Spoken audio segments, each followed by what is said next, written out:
Hello everyone, welcome to the MudRoom, our weekly free Uncommon Sense parenting class. How is everyone today? 2 more weeks till school starts. Not that I'm counting or anything.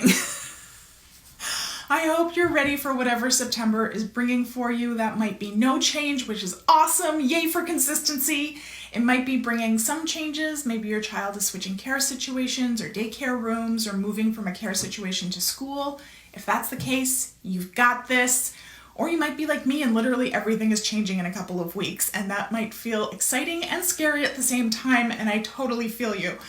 No matter where you are on that spectrum, I want to make sure that you're thinking about preparing your kids for that change now versus in a couple of days before it happens. I know nobody wants to shorten their summer. Believe me, Canadians get it. We get so little of this precious warm weather. We don't want to wish a single moment of it away. And it doesn't have to take over your whole life, but dedicate even half an hour to preparing them a day and your kids will have a much smoother transition. Part of that prep should be documenting the activities that your child finds regulating. We've talked about the difference between quiet and calm before. That's very important information. I suggest you go listen to that episode if you haven't. But today I want to talk about the difference between being calm and being happy. Because a lot of parents seem to think that being calm means being happy, and that their goal is that if their child displays any other form of emotion than happy, that's a problem that needs solving. So before we dive into it, if you're new around here, hi, I'm Alana Robinson. I'm a parenting coach for parents of toddlers, preschoolers, and kindergartners.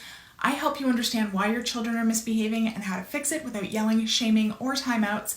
I'm your host here on the MudRoom. I'm also the host of the Parenting Posse Facebook group, and I'm the creator of the Parentability program where I help you raise well-behaved kids of your own. If you're watching, please say hi. This class is pre-recorded, but I'm around. If you've got questions or comments, drop them and I will respond. And while you're here, don't forget to like and subscribe so that you never miss another class. Okay. So what's the difference between calm and happy? Can you be calm and not be happy? Yeah, you can. So just to recap from our calm versus quiet video, being calm is about your nervous system being regulated, meaning we don't feel like we're going to jump out of our skin, we aren't on high alert, we're not super excited or completely lethargic, we're alert and engaged. If something new or unexpected comes up, we're able to handle it. We're chill. We're exactly in the middle of those two extremes. How does that interact with emotions though? I'm sure you've had the experience of feeling sad, but being okay with being sad. Like, yeah, this sucks, and I'm very sad about it, but I'm not sobbing and in desperate need of comfort. I'm not panicking. I'm not disassociating. I'm just sad, but I'm okay. And that's what being calm but not happy looks like. That's how you can be upset but not be dysregulated. Now, most people think this is a thing that comes with maturity, and to a certain extent it is, but not intellectual maturity. It's not that you grow up, gain perspective, and that allows you to be objectively sad but calm, alert, and engaged. It comes with nervous system maturity. So for instance, recently my mom was here and my children are extremely attached to my mother. She is the grandma of fairy tales. We're so very lucky to have her. And no, she wasn't this way when I was growing up. But my kids adore her, and she was here visiting just for the weekend, and then she left. And both my kids were completely heartbroken that Nana had gone home. And at first, they were dysregulated. They both actively needed comfort, and we were sitting on the couch cuddling for a good hour after she left. But then they were just sad. My oldest asked if he could go swimming, so I took him outside with my laptop and I did some work while he swam. My youngest asked if he could go play Lego, so he stayed inside and played Lego while he was outside. And neither was happy. Both were still very sad that Nana had left. But since they were regulated, they were able to sit with that feeling and do activities that they generally enjoy without the expectation that that activity would bring them happiness. The problem is that most of us weren't given the space to experience being regulated and not happy. The late 80s, 90s, early aughts parenting knowledge was that if we just keep our kids happy all the time, they'll never experience disappointment, frustration, upset, annoyance, etc., and therefore they'll be wired for a happy, fulfilled life. Cool theory, but it's completely detached from the science because it looks at emotions and regulation as contingent. The real goal of the so-called participation prize generation was to keep us regulated. The problem is that the assumption was that in order to keep us regulated, we needed to never experience any hardships whatsoever. And then we realized in the late 90s, early aughts that, okay, but that's not reality. There are hardships, there are frustrations. You don't get everything that you want, even if you work really hard at it. And these kids were growing into adults who had no frustration tolerance and who conflated emotions with calm. We had no experience getting dysregulated and recovering because we'd very rarely been asked to do it. So often that meant that we avoided situations that caused us to emote, and when we couldn't, we didn't know how to cope, because we'd never been given the space to practice feeling an emotion, regulating, and continuing to feel that emotion.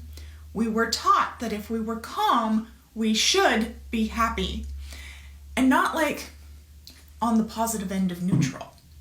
We should be wildly joyous.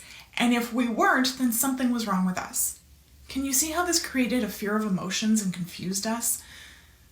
So now, we don't know what to do when our kids just aren't happy.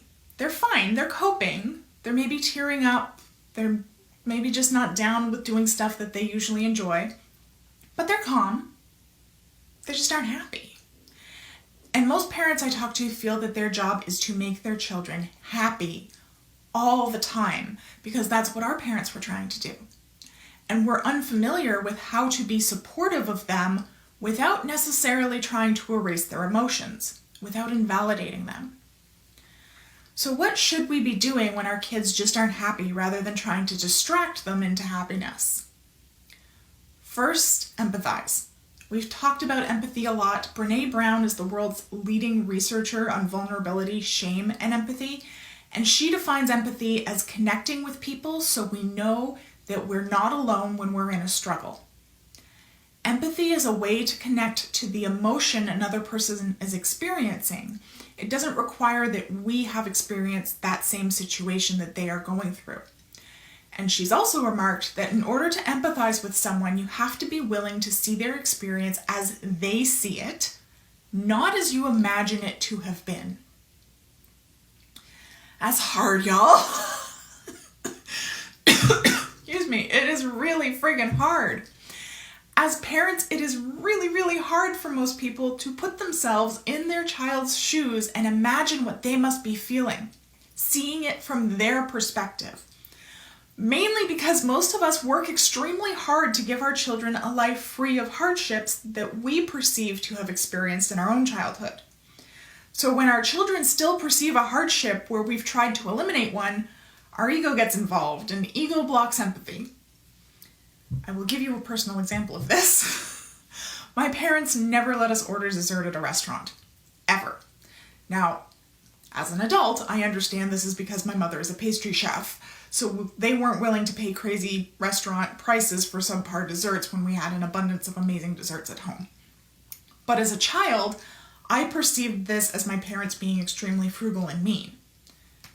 Now, I am not a pastry chef, and even though I still love my mother's high-end confections, I also enjoy a restaurant slice of cake now and then. So I make sure if we take our kids out to eat, that occasionally I let them order dessert. And last time we were out, and this was over a year ago now because of COVID, but last time we were out, my oldest ordered dessert, and he gobbled it down, and then he demanded more. And I was like, no, you're good. Let's go home. And he wasn't dysregulated. He was just disappointed and sad. And I had to catch myself because didn't he know how lucky he was? I was never allowed to order dessert at a restaurant. But this wasn't about me. And erasing his emotional experience wasn't going to make him happy. Like, what was I thinking? That I would say, I was never allowed to order dessert as a kid and you wanted to? You should be grateful and happy. And that he was going to go, oh, she's right. I should be grateful. That sounds ridiculous, doesn't it? So I had to be willing to let go of how I imagined his experience to be and actually look at it from his current perspective. He was still hungry. He wanted more cake because it was good. At home, if he asked for more cake, he generally got it. So he wasn't anticipating being denied, and when he was, it made him sad. I'm sad when I can't have more cake too. So instead I said, you really wish you could have had more cake. And he was like, yeah, I really wanted another piece. And I was like, I get it. It was very tasty cake. Next time we come, you can have another piece. Now, little did I realize that we wouldn't step foot in a restaurant again for like 2 years, but that's neither here nor there. And then I asked him if there was something that he would like to do when we got home, and he said he'd like to go for a run with his dad, so they did. He was still down by the time he went to bed, but he was able to experience his emotion fully and even participate in something that he liked. Validate and empathize with their experience. Don't try to alter their perspective on it. Second, make a plan. Doing something active can really help kids to process their emotions and get out of the funk of right now. So notice how I told Logan he could have another slice of cake next time we ate at a restaurant? That's a simple plan. Next time, I can have another slice of cake. I'll get to see Nana again in 2 weeks when we go visit her. That's a simple plan. I can ask Mom and Dad or Santa Claus or whoever for that toy I saw at the store that I really wanted. That's a simple plan. Making plans helps kids look at the future and reassure themselves that whatever they're experiencing right now is temporary. And that often helps them to recover. I highly recommend that you document the plan if possible. So take a picture of the toy they wanted. Take a photo of the menu and circle what it is that they wanted more of so that they can reference it again later. On your calendar, mark when you're going to see Grandma again so that they can see that date approaching and that is written down so nobody's going to forget. It helps children see that we're not just putting them off, we're not dismissing them, we're taking their desires and their concerns seriously. Documentation holds a lot of weight with little kids, specifically because for young kids, they can't do it themselves generally. They can't write it down. They don't have a phone to take a picture of it. The ability to document is an adult or older child ability. So by doing that, for them, they see it as us really listening and taking it seriously. So I hope that gives you some perspective on the differences between calm and happy and how you can give your children space to be calm and upset and build their emotional resilience through experience. As always, let me know in the comments what your biggest takeaway is. If you'd like to continue this conversation, please make sure that you come and join us in the Parenting Posse so that we can help you customize this information to your family and your circumstances. The link for that is in the description. Thank you so much for being here. I hope you have a wonderful week, and I will see you again next time for another Uncommon Sense parenting class. Bye!